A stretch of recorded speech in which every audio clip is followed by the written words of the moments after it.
As part of your Revit library of families, you may have some families that have a number of different types and variables, such as this one here. I've added a few more types into this desk family.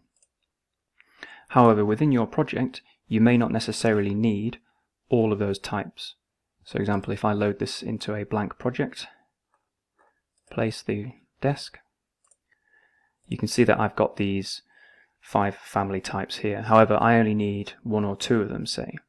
And having the increased number of types in increases the Revit file size, and also adds to additional information that users have to sift through in order to find the correct types, for example.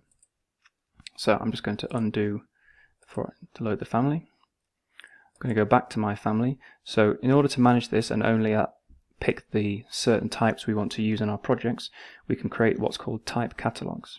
So this is a text file that basically contains all the information related to each type.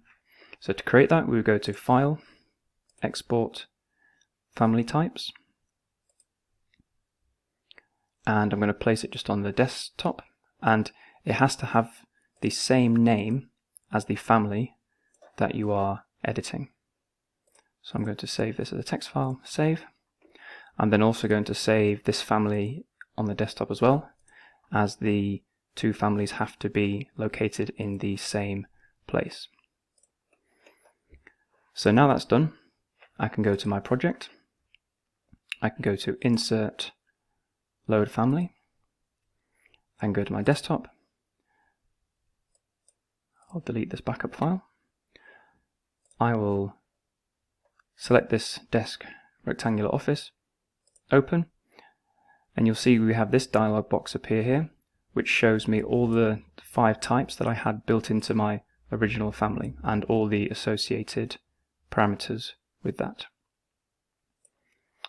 I can choose to then only select 2, so I'm going to select the 1200, and using Control I can also select the 1800. Click OK, and then when I go to Architecture Component to place the desk, you'll see I have a choice of just the 2 types that I have loaded in. So that is a way of having families in a library with multiple types, but then a way of reducing that size down to only the size that you need in the project.